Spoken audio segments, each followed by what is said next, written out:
En voiture, le Transsibérien va partir.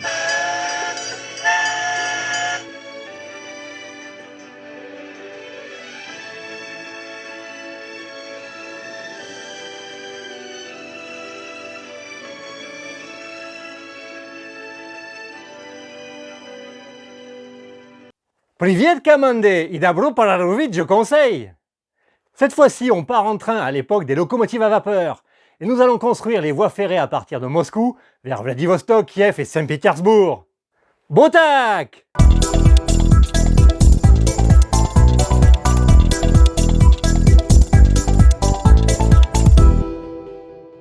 Et ce jeu, c'est Russian Railroads, des auteurs Helmut Ohle et Leonard Horgler, édité en 2013 chez Hansing Gluck et localisé par Philosophia. Une beatbox du jeu étant prévue en VO pour novembre 2021, cela valait bien une vidéo pour savoir si le jeu peut vous plaire, et on espère une VF début 2022. Dans Russian Railroads, vous allez développer vos lignes de chemin de fer tout en industrialisant votre réseau ferroviaire. Vous devrez utiliser vos ouvriers du mieux possible afin de vous spécialiser dans certains domaines tout en surveillant vos adversaires. Allez, on va voir tout ça ensemble! Et voici la table de Russian Railroad en configuration pour 3 personnes. On y trouve le plateau principal, et selon le nombre de personnes, les ingénieurs visibles et face cachée.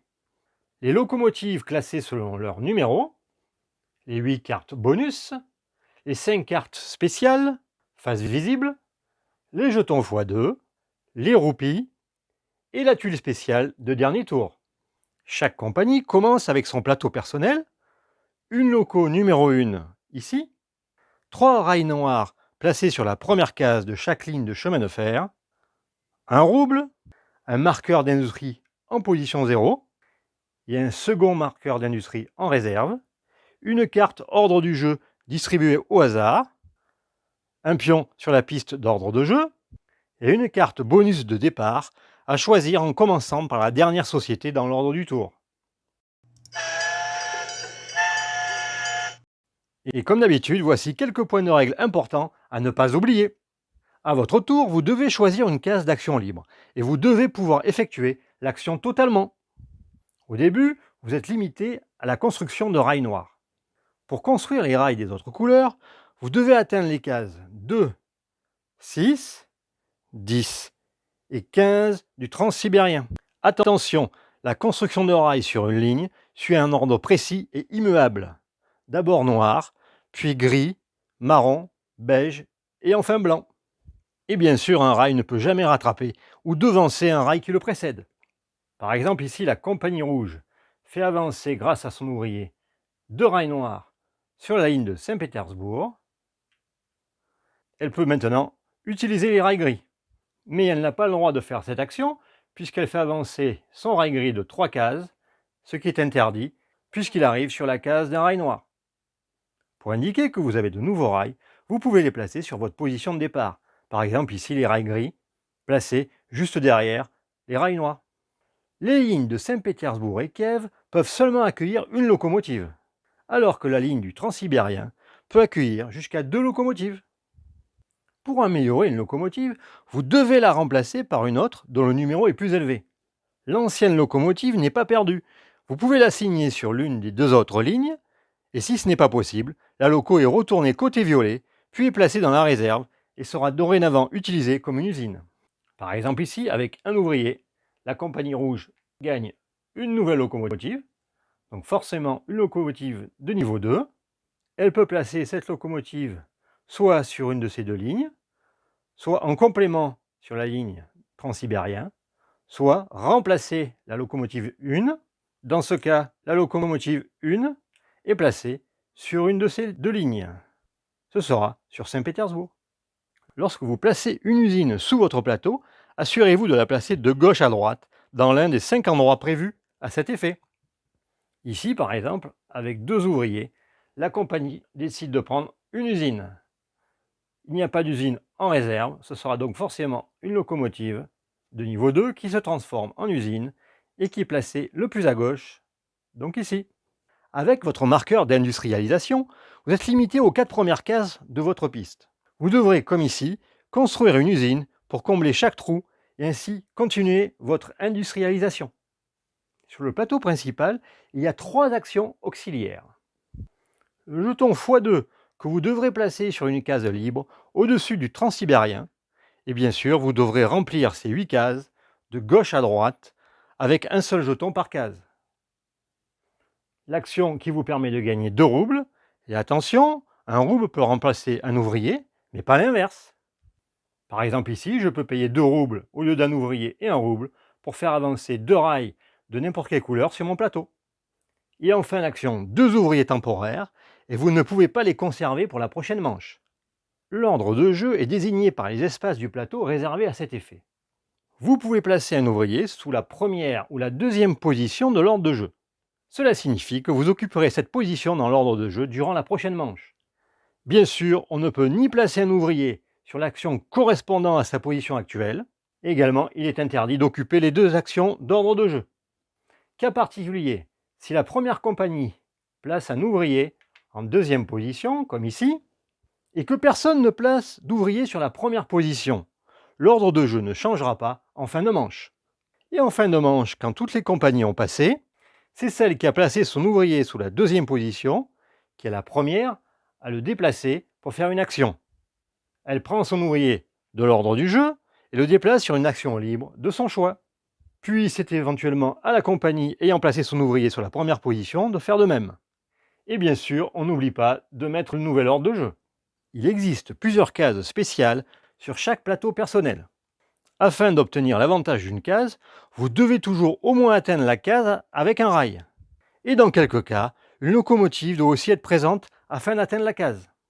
Par exemple ici, pour avoir un ouvrier supplémentaire, la compagnie rouge doit avoir gagné un rail marron qui doit atteindre cette case et une locomotive ou un total de locomotives de puissance 3 minimum. La seule exception se trouve sur la piste d'industrialisation. En effet, cette case est sans condition au niveau d'un rail ou d'une locomotive.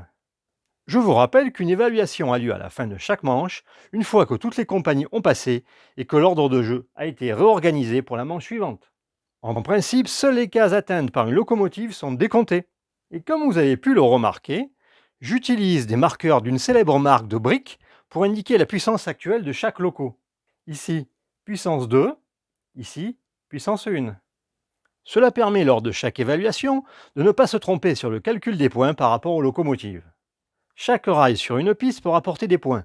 La valeur de chaque couleur de rail est indiquée dans le coin supérieur droit. Un rail rapporte des points pour la case qu'il occupe et chaque case libre derrière ce rail, car on considère que les cases libres derrière lui sont occupées par des rails de la même couleur.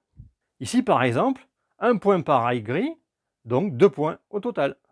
Pour évaluer l'industrialisation, vous marquez le nombre de points indiqués sur la case atteinte par votre marqueur d'industrie.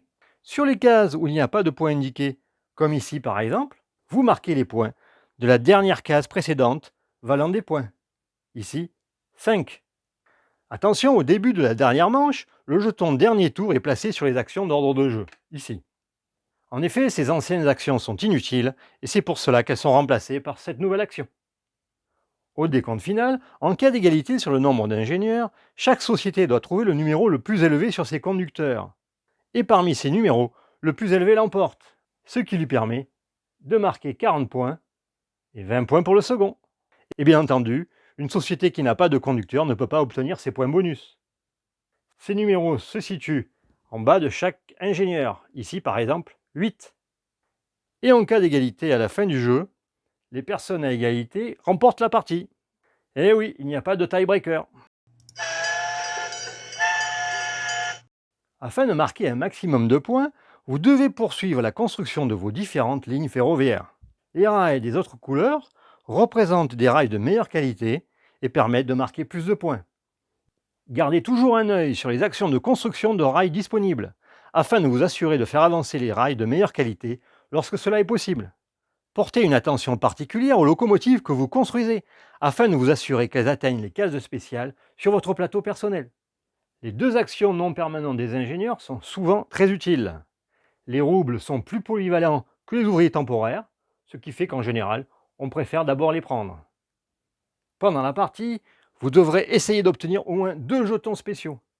Et concernant l'industrialisation, vous verrez qu'elle rapporte beaucoup de points au départ, mais la construction de rails rapporte, elle, beaucoup plus de points à la fin.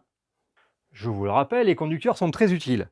Et il y a aussi deux raisons. La première est qu'ils peuvent rapporter des points à la fin, 40 ou 20. Et la deuxième raison est que vous bénéficiez d'une action que vous pouvez effectuer à chaque tour et qui est toujours meilleure que l'action par défaut. Par exemple, la compagnie qui a pris cet ingénieur peut maintenant, pour un ouvrier, avancer un rail noir et un rail gris. Et ceci chaque manche. Il est possible de gagner sans développer son industrie. Cela reviendra à vous concentrer davantage sur les lignes de train. Mais attention, chaque usine peut être très utile car elle peut vous donner un jeton d'avantage et des points. Les 5 cartes spéciales sont vraiment très intéressantes. Et le moyen le plus simple d'obtenir en premier une de ces cartes est de placer une loco de niveau 4 sur la ligne de Saint-Pétersbourg, ainsi que faire parvenir le rail noir au niveau 4, ce qui vous permettra d'utiliser ce jeton pour gagner un objectif de fin de partie et une carte spéciale. De nombreuses stratégies sont possibles. En voici quelques-unes. Placer un rail noir à 4 ou à 6 avec une loco 4 ou 6 sur la ligne de Saint-Pétersbourg. Amener le pion industrie sur le jeton avantage ici. Faire passer l'industrie dans les 5 usines. Obtenir votre deuxième pion industrie et le faire passer dans vos 5 usines.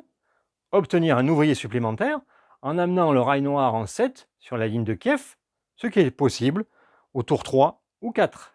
Marquer 20 points sur la ligne de Kiev, grâce notamment à la loco 9 que vous pouvez gagner ici.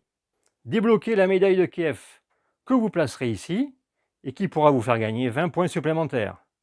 Réaliser les x2 sur la ligne de Saint-Pétersbourg, idéalement avec des rails de couleur marron à minima. Obtenir l'ouvrier supplémentaire sur la ligne du Transsibérien, comme je l'ai expliqué tout à l'heure. Obtenir le jeton d'avantage sur le Transsibérien et terminer la ligne du Transsibérien afin d'obtenir le rail blanc et 2 avancements gratuits. Et marquer un nombre de points assez important sur le Transsibérien. Cela dépend bien sûr de l'importance que vous y avez accordée, mais disons entre 100 et 120 points au total d'ici la fin du jeu. Sur votre première partie, vous terminerez en dessous des 300 points de victoire. Mais avec de l'expérience, vous devriez atteindre les 350 points, l'objectif étant d'approcher les 400 points afin d'être certain de l'emporter. Il existe une variante solo officielle, mais qui est dans l'extension German Railroads. Je vous mets un lien de cette variante en français dans la description de la vidéo, ainsi qu'une FAQ qui rappelle quelques points particuliers. Côté configuration, le jeu fonctionne bien de 2 à 4 personnes, mais je préférais jouer à 3 ou 4 pour l'attention sur les emplacements d'ouvriers et sur les stratégies possibles. Voilà, ce que j'apprécie dans Russian Railroads, c'est d'abord la sensation de monter en puissance tout au long de la partie. Ensuite, pour les combos de développement possibles, qui apportent beaucoup de satisfaction si elles sont réussies dans les temps. Évidemment, le jeu est assez exigeant et vous demandera plusieurs parties pour être à l'aise et pour faire les bons choix stratégiques.